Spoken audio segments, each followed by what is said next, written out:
Jaya Radha Madhava Kunja Vihari Jaya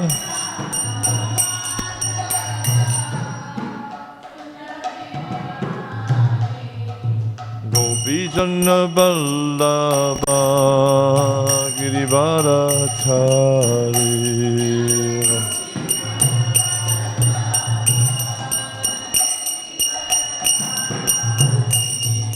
Gopi Jana Vallabha Girivarathari Gopi Jana Vallabha Jaya Radha Madhava Kunja Vihari Jaya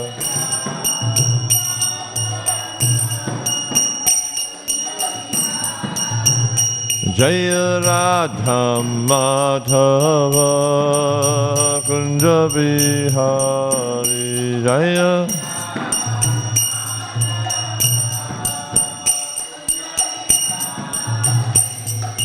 Gopi Jana Vallabha Girivarathari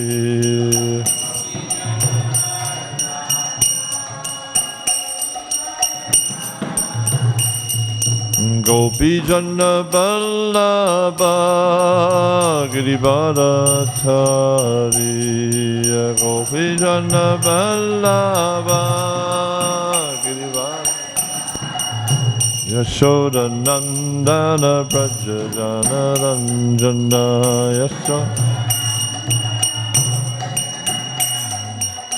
Yashoda Nandana Braja Jana Ranjana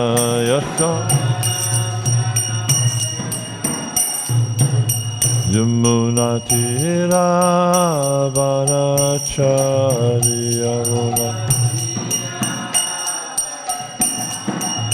Yamuna Tira Vanachari Yamuna Tira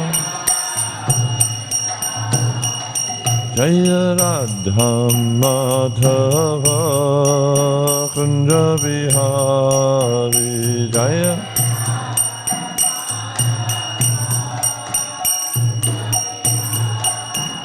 Jaya Radha Madhava Kunja Vihari Jaya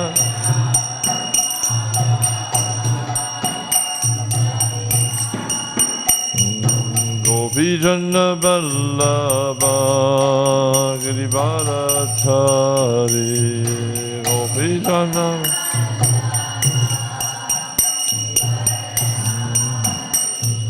Gopi Jana Vallabha Girivarathari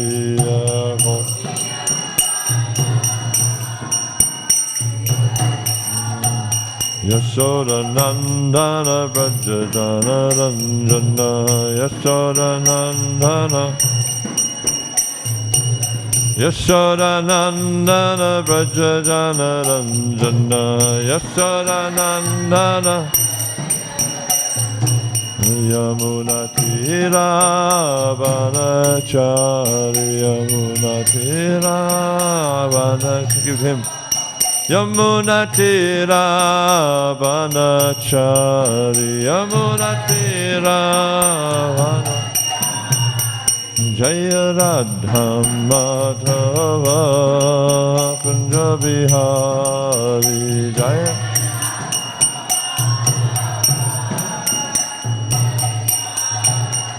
Jaya Radha Madhava Kunja Vihari Jaya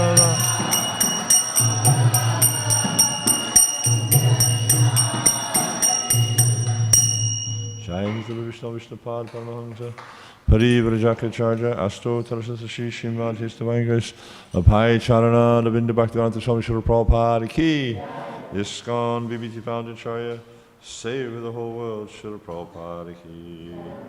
Jai Nitya Vishnu Vishnupad Paramahamsa Parivrajaka Ashto Tarasata Śrīmad Bhāgavatam Bhaktivedanta Saraswati Thakur Maharaj Ki Ananta Koti Vaishnavinda Ki Namacharya Shirajastakpariki Bremzagaho Sri Krishna Chaitanya Prabhu Nityananda Sri Advaita Gadadhara Sri Sadhguru Bhaktivedanta Sri Sri Radha Krishna Govardhana Shamakund Radha Kunkiri Govardhanaki Braj Bhamisha Vrindavanamaki Navadip Mayapur Damaki Purushtam Chacha Jaganapur Yamaki Gangamaiki Jamurmaiki Bhakti Deviki Tulasi Maharaniki Samaveta Bhaktivinoda Jainitai Go Premanandi. All glories to somebody's, all glories to somebody's, all glories to somebody's, all glories, all glories, Lord, defeated Sri Guru and Sri Guranga, all glories to the Prabhupada ki Jai. Vishwa Savare Śrīmad Om Vishnu Padaya Krishna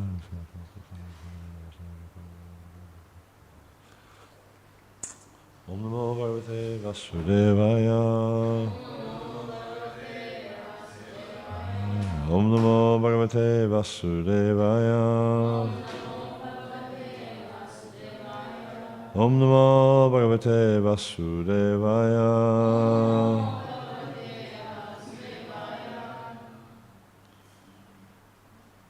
Tatsanga Brahmsitaishvaryam Tatsanga Brahmsitaishvaryam Tatsanga Brahmsitaishvaryam Sangsarantang Kubharyavat Sangsarantang Kubharyavat Sangsarantang Kubharyavat Tatsanga Brahmsitaishvaryam Samsarantam Kubharyavat Tad Gatir Abudasheha Tad Gatir Abudasheha Tad Gatir Abudasheha Kim Asat Karmabir Bhavet Kim Asat Karmabir Bhavet Kim Asat Karmabir Bhavet Tadgatir Abudasyeha Kim Asat Karmabir Bhavet Tatsanga Brahmashitaishvaryam Sangsarantam Kubharyavat Tadgatira Buddhasyeha Kimmasat Karma Bhavet Tadsanga Brahmashitaishvaryam Sangsarantam Kubharyavat Tadgatira Buddhasyeha Kimasat Karma Bhavet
Satsanga, by the association with the prostitute of intelligence.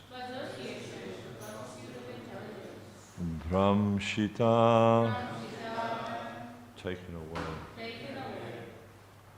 Aishvaryam, the opulence of independence. Samsarantam, undergoing the material way of life. Kubaryavat, exactly like a person who has a polluted wife.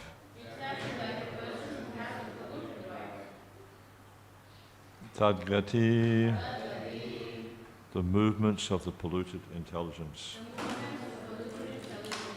Abudasya, of one who does not know. Iha, in this world. Kim asat karma bhibavet. What can be the benefit of performing temporary fruitive activities? So we can see just by the transliteration here how Narad Muni is actually speaking quite strongly. He's really, laying it on thick, as we say, because sometimes in order to snap someone out of their ignorance, you really need to tell it to them how it is. It's just like when I was a young fella, I used to do life-saving training.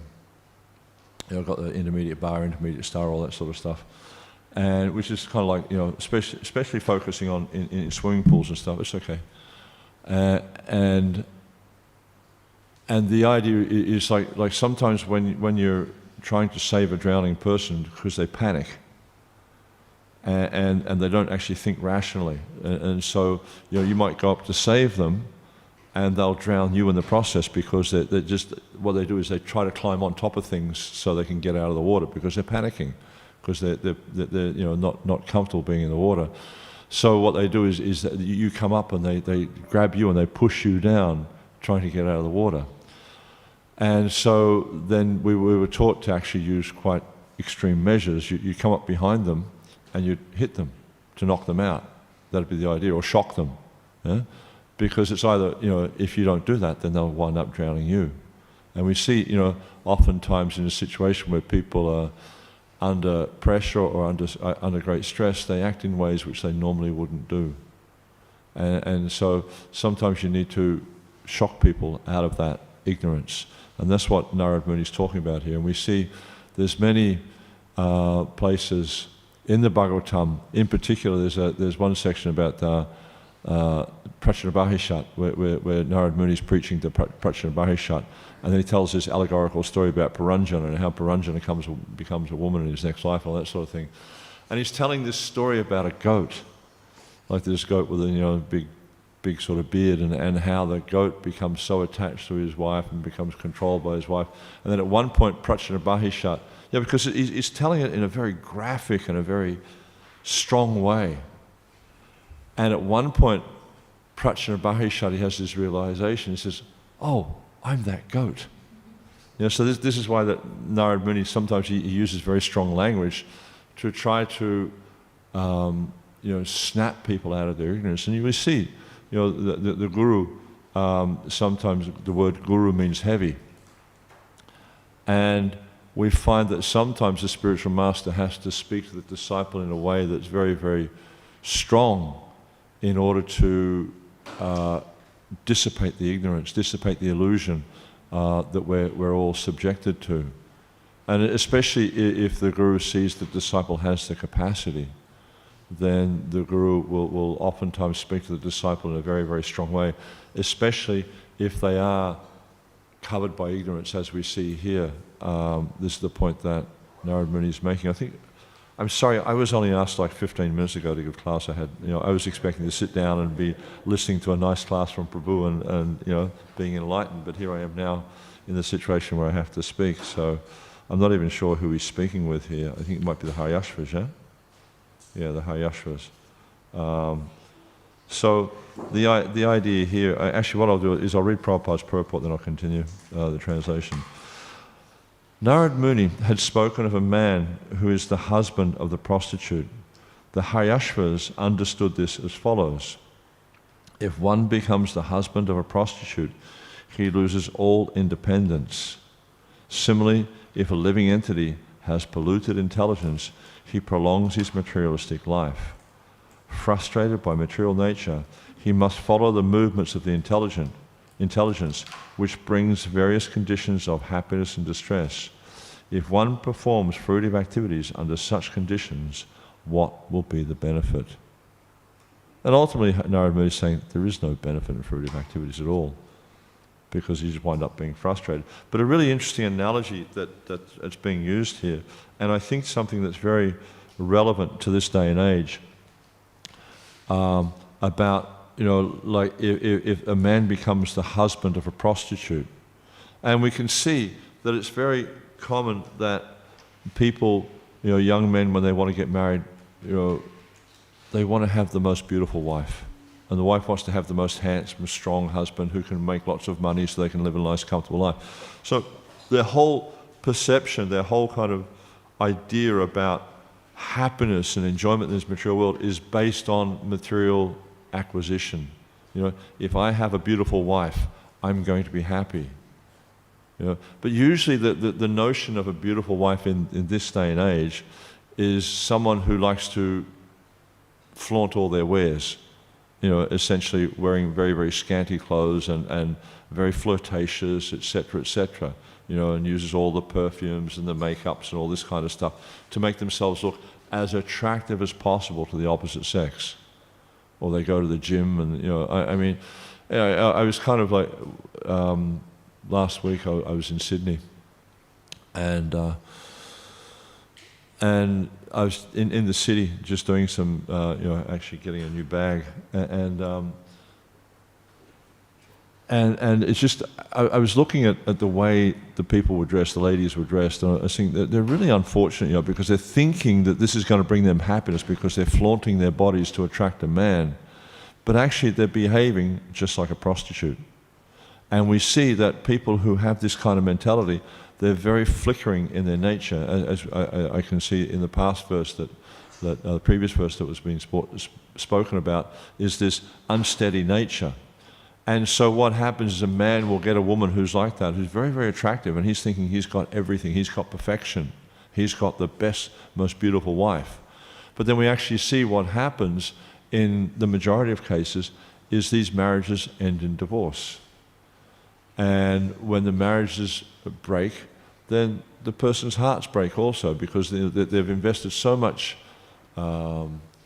energy and so much of their affection in that person, but because they're so attached to the externals and they're not actually seeing what's going on, they're not so much caught up in or so much aware of the relationship, or one thing that often happens we see even, and this is really common in devotee marriages, by the way. We read the Bhagavatam, right? And we read about these perfect personalities in the Bhagavatam, Kashyapa and Diti and Kadama and Devahuti and all these personalities, how they have these ideal marriages. And I was discussing this with someone last night. And these are ideal persons. These are, like extremely elevated devotees. And they're very cultured, and they're living in an age which is very different from where we're living. They're living in the Vedic age, and think, the mode of goodness is much more prominent. They're much more sort of steeped in the process of devotional, of bhakti, because their whole lives, they grew up as devotees, they've been living their whole lives as devotees. And so oftentimes what happens is when devotees get married, especially, I see this happen a lot with the husbands, is they have this idea that, oh, my wife is going to be just like Devahuti, or just like this one, or just like that one, And so, but they're not like Kadama Muni or anything like that, but they expect the wives are going to be like that. And so they have this like two-dimensional view of reality. It's all like, two-dimensional.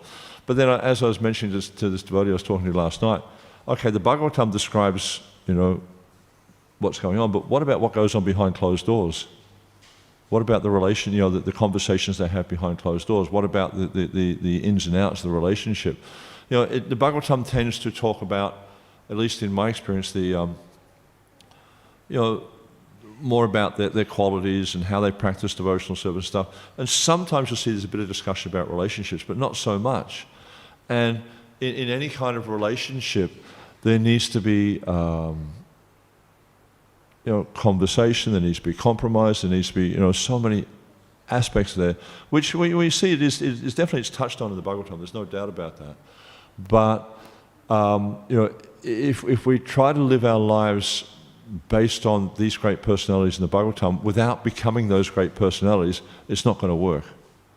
If our motivation, and this is one thing that's so common in this day and age, is that we see that people will get married to someone else based on their looks, based on their money, based on their whatever.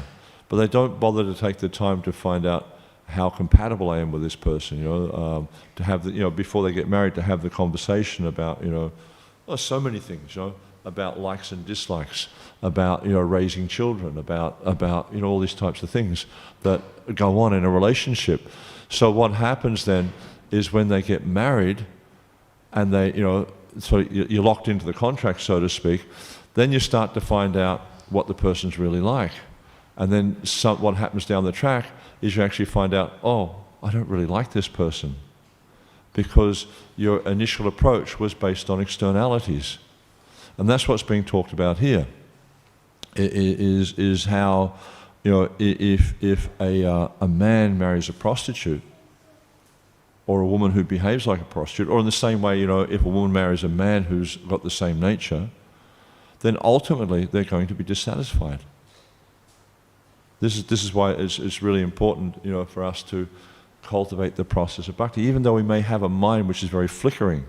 And we see, especially in this day and age, people's minds are very unsteady, very, whatever, astrological influence, etc. But people are very unsteady. So, if they don't work on developing themselves, if they don't work on self-improvement, which we understand in all reality, the only thing that you can really do to improve your character is take seriously to the process of bhakti.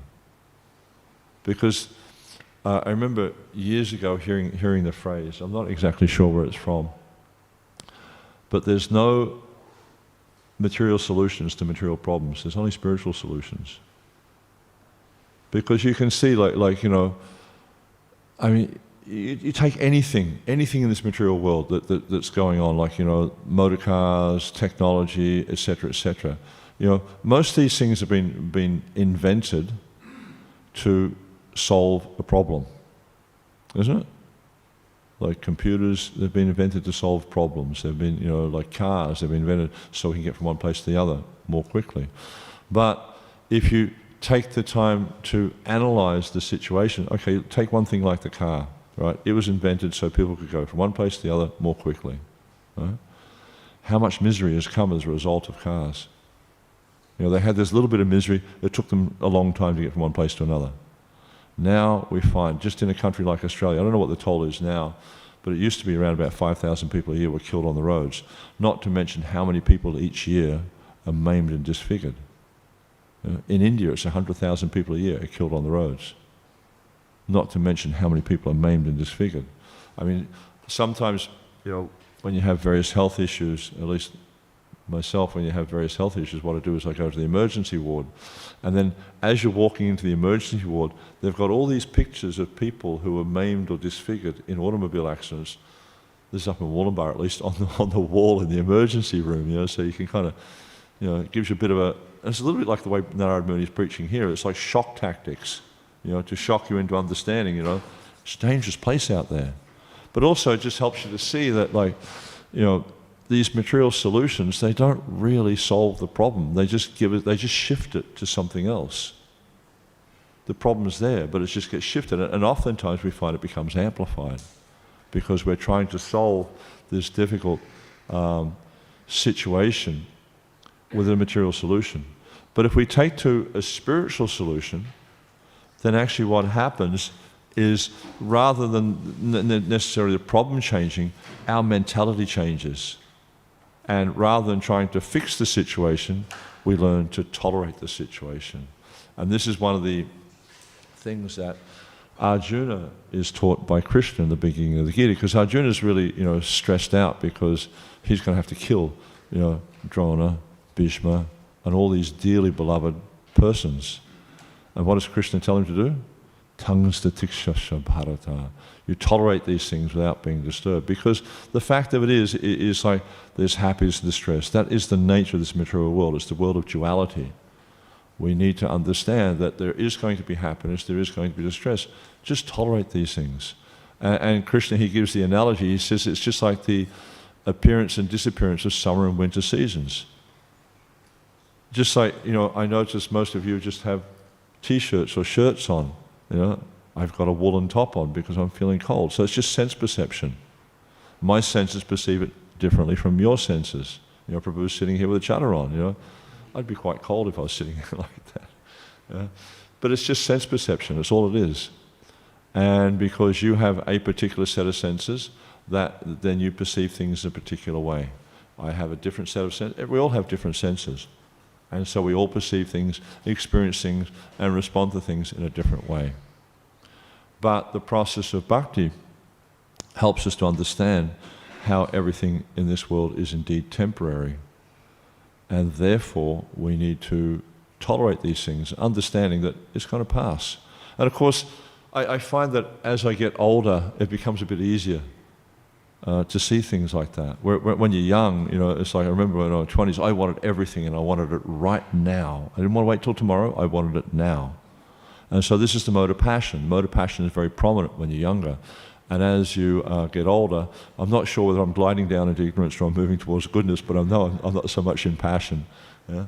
But you'll find that you do tend to tolerate things a little bit more because time helps you to see that you may endeavor for these things, but they don't actually come exactly the way you want or as quickly as you want. I'll read Prabhupada's purport. Polluted intelligence has been compared to a prostitute. One who has not purified his intelligence is said to be controlled by that prostitute. And this is the point here, it mentions buddhasya. So buddhi means intelligence. When you have abuddhi, what's that? Ravindaksha vimuktamanina. It talks in that verse there about how when one has impure intelligence, then they have so many misperceptions or misconceptions about spiritual life. As stated in Bhagavad Gita 2.41, Vyavasatmika buddhi eke he kuranandana, those who are actually serious are conducted by one kind of intelligence, namely intelligence in Krishna consciousness. So Prabhupada's making that point straight away. This is a serious person, one who's actually interested in Krishna consciousness. Bahu shakhi hanantascha buddhyo vyavasayanam. One who is not fixed in proper intelligence discovers many modes of life. And this is a really interesting point. Prabhupada is saying that one who's not fixed in proper consciousness, they're constantly inventing things, just like anyone who has anything to do with technology, phones or whatever like that, will know that every year they're bringing out new phones. Like each company's got their range of phones they're bringing out, or new computers, or new whatever, new cars. I mean, how many new cars are released each year? So we see that because of their conscience, they're not satisfied. This is the point. If a person's satisfied, then whatever they have, they're peaceful with that. But because of being driven by the lower modes of nature, they're not satisfied. Therefore, they have to create newer and newer things to try to satisfy the mind and the intelligence. But the thing is, no matter how much they create, no matter how much they do, still the same point is there. They're not satisfied. And they never will be satisfied. There is no possibility of being satisfied with the material nature. Why? Because it's temporary. Because it's by nature full of misery, as Krishna points this out in the Gita. This is the position in this material world, is everything is temporary and it's full of ignorance. Therefore, it brings about distress. So it's not possible to be satisfied. Thus, involved in material activities, he is exposed to the different modes of material nature and subject to varieties of so-called happiness and distress. If a man becomes the husband of a prostitute, he cannot be happy. And similarly, one who follows the dictations of material intelligence and material consciousness will never be happy. And this is exactly what we see happening. If you're just a little bit observant, you'll see this is what's going on in this material world, is they're following the dictates of material intelligence, material happiness, therefore they are not happy. They can never be happy. One must judiciously understand the activities of material nature, as stated in Bhagavad Gita. So Prabhupada is saying, you've got to judiciously, you very carefully analyze what's happening here in this material world and understand the way the material nature works. And then when you understand the way it works, you're not going to want to have anything to do with it, because you can see it's a very, very difficult situation in this material world. And then, as stated in Bhagavad Gita 3:27, Prakrate kriyamanani gunai kamani savasha ahankara vimutatma kartaham iti manyate. The bewildered soul, under the influence of the three modes of material nature, thinks himself the doer of activities which are in actuality carried out by nature. Although one follows the dictations of material nature, he happily thinks himself the master or husband of material nature. Scientists, for example, try to be masters of material nature life after life, not caring to understand the Supreme Person, under whose direction everything within this material world is moving. And Krishna says that suyate sacharacharam, that everything is moving under my direction. And you know, for a devotee, we understand that not a blade of grass moves. Nothing moves in this material world without the sanction of the Lord. Everything, as he points out in the Gita, he says, Aham savasya prabho mata sarvam pavatite iti matva bhajante mam buddha bhavasmanvata. That I am the source of all material and spiritual worlds. Everything emanates from me, and the wise who perfectly know this, they engage in my devotional service and worship me with all their hearts. But Prabhupada's pointing out, the materialists, they're thinking they're the control of the material world. And this brings them frustration. Why? Because they're not seeing reality. They're seeing illusion. They're experiencing illusion. They're trying to manipulate the illusion. And as a result, they become covered. But one who endeavors to understand the reality, who endeavors to understand and accepts that everything's coming from Krishna, and that Krishna is the supreme controller, and Krishna is the supreme enjoyer, and Krishna is the only friend. As Krishna says, Gyatva mam shantim richati. Knowing this, they attain peace. Knowing me in this way, they attain peace. But the others, they'll never attain peace. It's not possible. Hope against hope, as Prabhupada would often say. You know, we see, like, you know, the United Nations were formed, you know, I think it was in between the two wars it was formed. Anyhow, it's been around for quite a while. And the whole idea with the United Nations was to unite all nations so there'd be peace in the world. But have they achieved that? Has there ever been a time in the last 50, 60, 70 years where there hasn't been a war? There's always war going on somewhere. And why is this? Because they're trying to be the controller, they're trying to be the enjoyer. And because of this, then they'll never know peace. You know, this Prabhupada, Krishna gives this as the formula for success in this world. And then Prabhupada makes a really interesting statement. Trying to be masters of material nature, they are imitation gods who declare to the public that scientific advancement will one day be able to avoid the so-called control of God. Can you believe that? That's extraordinary. I'll read it again. It just struck me when I was reading it just before. Trying to be the masters of material nature, they are imitation gods who declare to the public that scientific advancement will one day be able to avoid the so-called control of God. They're trying to set themselves up as God. They're trying to control material nature. Just like I saw something in the news the other day, which I thought was extraordinary. It was actually a few months ago. Apparently there's an asteroid that's on its way towards Earth, and it's going to go quite close. So NASA, the supreme scientists in the USA, have this plan. They're going to send up a spaceship, and the goal of this spaceship is to crash into this asteroid to knock it out of the way so it doesn't hit Earth. Yeah? Or so in the future it can't hit Earth. They're doing it to test it out and see. But what's going to happen is their activities are going to create, eventually down the line, some kind of calamity. They're trying to avoid calamity, but you can't avoid calamity. Because, you know, as we see, you know, Prabhupada says, he said, don't be surprised that there's always calamity in this world. And we find, just like, you look at the past few years, right? Was it 2018, 2019, we had those massive bushfires, right? Huge bushfires. Then 2020, 2021, we had a pandemic. Now, 2022, we had the worst floods ever in the history of northern New South Wales. I mean, like the last flood they had in Lismore, I forgot the name of the river there, the Rouse River, I think it is, or Roos or Rouse, whatever they call it. The level of the river went up to 22 metres above its normal. This time it went up to 24 metres. 2 metres above its normal level. Usually it's like 100 mil here and there. 2 metres above. Murwillumbah, they have, for those of you who have been to Murwillumbah, when you cross over from South Murwillumbah to Murwillumbah, if you look down the river, you'll see there's a concrete wall, which was built back in the 50s. That wall has never been topped. The water has never gone over that wall. It was like last flood, it was about that far below it. This time it went over the wall and flooded the whole town. And David Gaur Hare had a metre of water in his restaurant.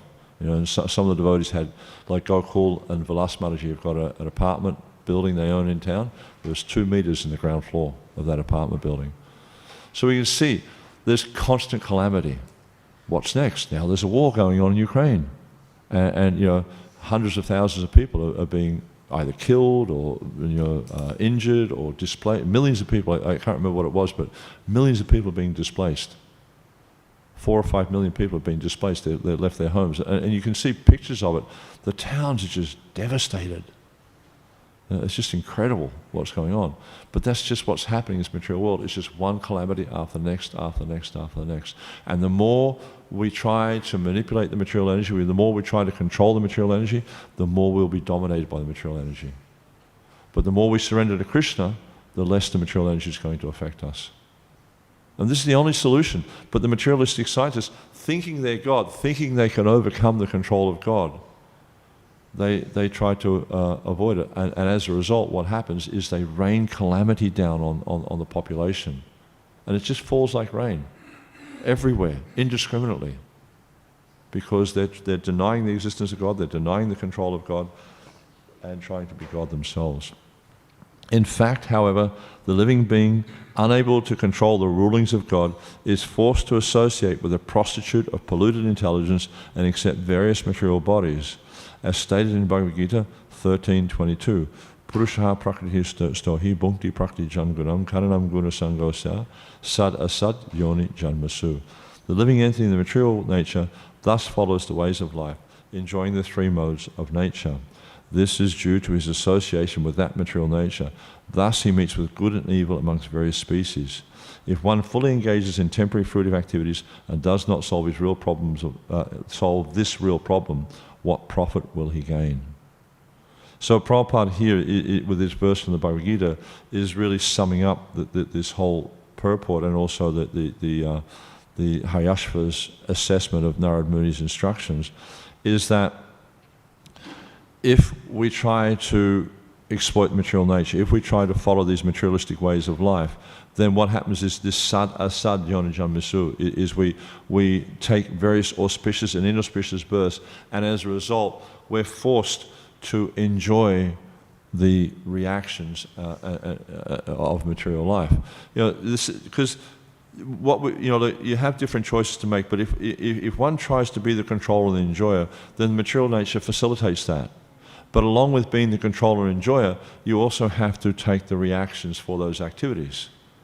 But if one endeavors to surrender to Krishna, then you eventually come to this point where you become freed. You get to this point of akarma, where there's no reaction to your activities. And actually, because all your activities are spiritual activities, then ultimately you're going to get to the point where you're not involved in the karma of this material world, and ultimately come to the point where you become completely detached and completely disconnected from material actions and reactions.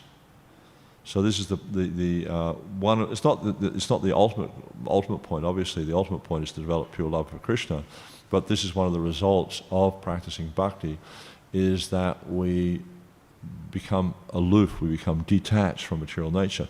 Therefore, we're not forced. See, the materialist is forced. They try to do so many different things, and this point is made by Kapila Dev in the third canto is Kamana Devanetran Jantu Deha Papatre Striya Vishtura Pung Sareta Kanashaya. He's forced to enter into the womb. No choice. It's not like, you want to choose a particular body, you go to Coles or somewhere like and choose, I want this body, I want this type of hair, I want this type of teeth, I want this. No, you're forced according to Kamana Deva Netrena, according to your karma and under the supervision of the divine. You're forced to enter into a particular body to experience different types of karma and to live in a particular way. And your family, friends, relatives, the whole thing's chosen for you. And these really shape the way you wind up being in life. But Krishna consciousness actually gives us, when the living entity comes into contact with Krishna consciousness, it gives them the capacity to choose their destination. But if we're just following material ways of life, there's no choice. You're forced. So these verses are really instructive for us because they help us to understand very clearly the situation in this material world. And it's nice that, because I came the other day when, is it Jagannath Ram's wife? There's a Jamuna Leela, I think. And she was giving class and she was talking about Narad Muni and how great a personality he is and how he's, if you look throughout the Bhagavatam, we see how he's, of every major personality, he's, practically speaking, he's either their direct guru, their Siksha guru, or he's giving them instruction. And he appears right throughout the Bhagavatam. And as I was saying before, sometimes we see with Narad Muni, sometimes he uses these allegorical stories or different ways he uses to try to bring the living entity to the point of understanding the reality. And he's very, very expert, very, very expert preacher. And also, intimate associate of the Lord, very much involved in facilitating Krishna's pastimes. So very, very interesting. And so these instructions here from Narad Muni, very, very powerful instructions, and if we can take them to heart, they'll have great effect. Okay, so sorry for the disjointed class. Like I said, didn't realize I was going to be asked to give class today. I was just coming to listen to Prabhu's class. Any comments, questions at all? Yes, Manaji. You said that once we're aware of how the material world works, then we won't have anything to do with it. But then we are aware of it, but also myself, I notice how I am completely in it, and I am waking up for the things. But how aware? How aware are you? Because if you're really aware, it's just like there's an interesting story. Prabhupada was sitting with a friend when he was in Grihastha, and his son was there, and his son was wanting to touch the fan, the spinning blades on the fan. And so because he could see the fan was spinning and things like that, but and Prabhupada kept pulling his son back so he wouldn't touch the fan. But at one point the friend said, unplug, turn the fan off, then let him touch it. And then he'll get realization. Why? Because you get pain, but it won't hurt him. Yeah? So sometimes, in order to get the realization, that's it, because we have jnana, but not vijnana. When we actually have vijnana, it means we realize, we understand deeply, practical, because vijnana also relates to practical application. So, because we only have jnana, we read the Shastra and we see, how this material life is suffering. And even, I had an experience in 2019. I was in hospital and I was very close to dying. And from that, I gained some minuscule realization. But it's worn off. At the time I was very serious and, I've got to become really serious about Krishna consciousness and stuff like that.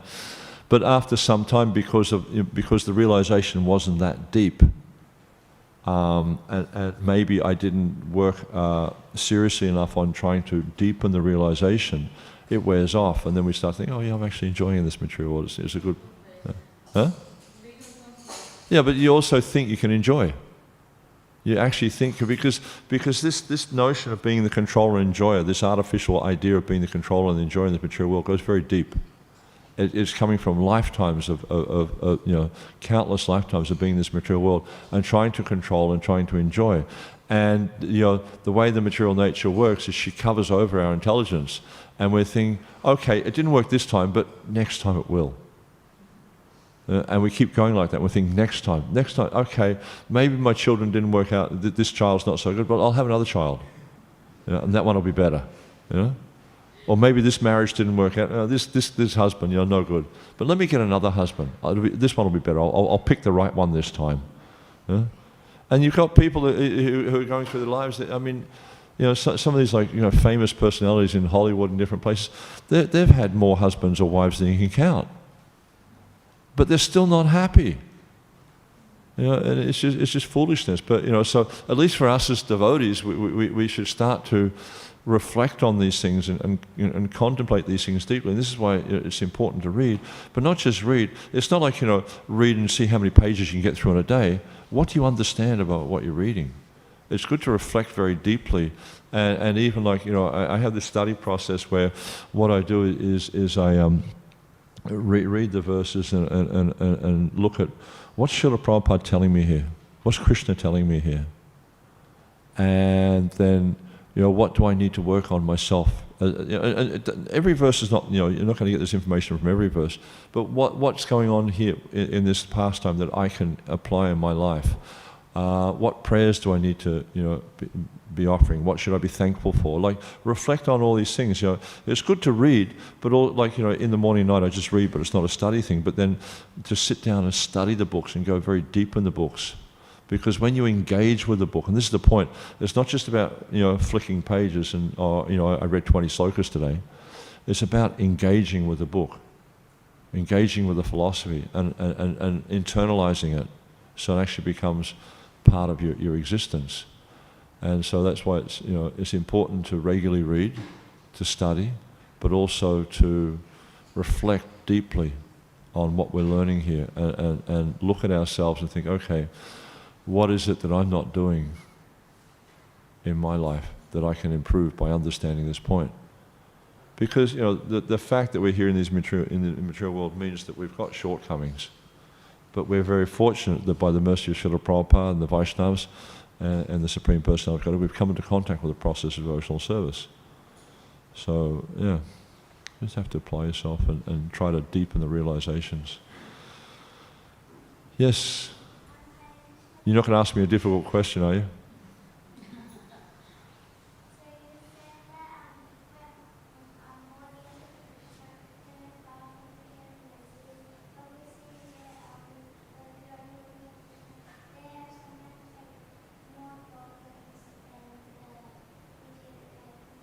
I didn't clearly hear the first part of your question. I'm sorry.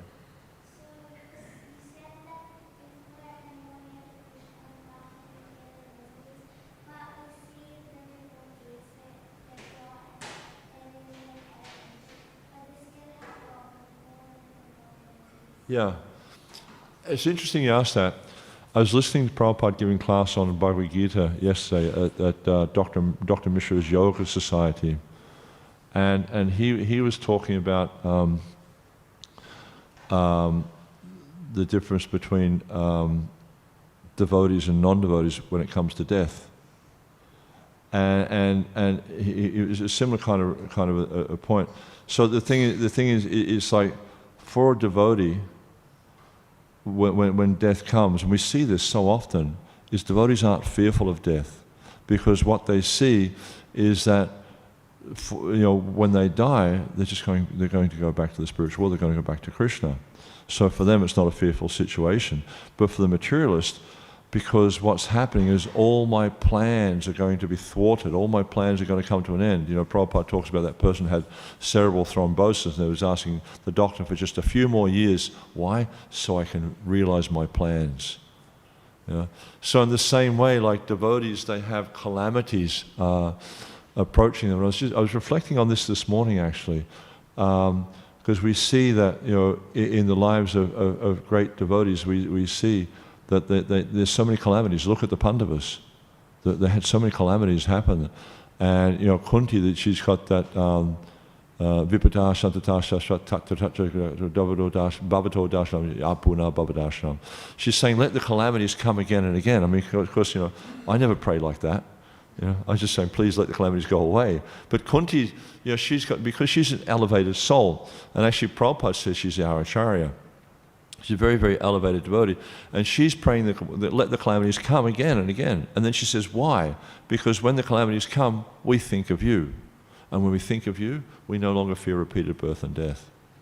So this is the point. It's like calamities are going to be there because you're in the material world. You just have to accept that. Even as a young girl, you're going to experience calamities in your life. You just can't avoid it.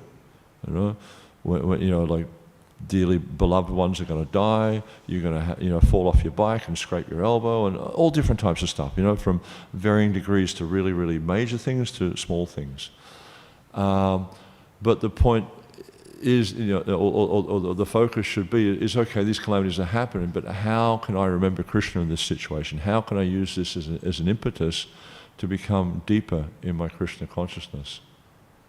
And I remember when I was in hospital in London, because the ward I was in, there was a lot of really sick people there. And like I was observing the way they were responding, and I was also observing the way the nurses were responding to them. And mostly they were fearful, very, very fearful. But I was happy. I was peaceful. That's one of the few times I've actually been peaceful, because I knew that I couldn't control the outcome. I had no idea where it was going, but it was in Krishna's hands completely. And then one morning when I was sitting there reflecting on that, it was like the sun was coming up, and I was looking out the window across, because I was up on quite high up, and you could see across London. There's not many tall buildings in London. And so I was looking out across London, and Murli Manohar, Prabhu, who was the head Pujari at that time, and I was reflecting like that, and he sent me a text message. And so I was sitting there chanting my japa, reflecting like that. He sent me this text message, and in the text message was a picture of Radha London Ishwara's lotus feet. So that just like reaffirmed for me that, yeah, this is really what I've got to do. This is, whatever happens in life, whatever calamity befalls me, is I just need to use this as an impetus to become more attached to Krishna. Huh? Okay. Aniruddha Prabhu, good to see you. It occurred to me, I was thinking that statement that Prabhupada says the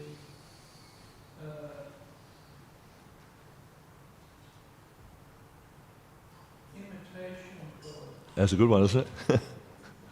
I like that myself. One may be able to avoid the circle of control of God. I was thinking what Prabhupada was referring to there. And I think it occurred to me that he's referring to those who say, we're going to keep people alive so they don't have to die. Yeah. And I thought I think that's what he's referring to. That at that time they were cryogenically preserving people with the promise that they'll wake them up again. Yeah. Well, there's so many things though. You find the materialists are trying to overcome the forces of material nature, like with death, with aging, with health. Like all these operations they do, trying to overcome health issues and trying to, but people get sick and like they cure one disease, and a disease that's 10 times worse comes along. I remember when I was living in Melbourne as a kid. I was living out in the eastern suburbs with my relatives, and they had a friend who was 35 years old, and he got cancer. And everyone was so shocked that someone so young should get cancer, because in those days that was only something that old people got. You're in your 50s, 60s, or 70s, you would get cancer. But now we find that babies are born with cancer. So we're seeing they're trying to manipulate the material nature, trying to be God, and the material nature is actually just running all over them, just walking all over them completely. And they're not actually becoming God. They're not promoting cryogenic preservation anymore either. No, one guy they froze, I think it was Walt Disney, he thawed out. Yeah, something like that. So it's just like, no, it's they keep promising they're going to make us, live longer, live happier, etc., etc. But it's just that the grief is just increasing. I mean, just look at what's happening with petrol prices right now. And that's just causing so much distress for people. And that's just the beginning. It's just going to get worse and worse and worse. So, not a fit place for a gentleman. Okay. Thank you all very much. Srila Prabhupada ki, Swami Bhaktivedanta ki, Jai Nitai Gaur Premanandi. Hare Krishna.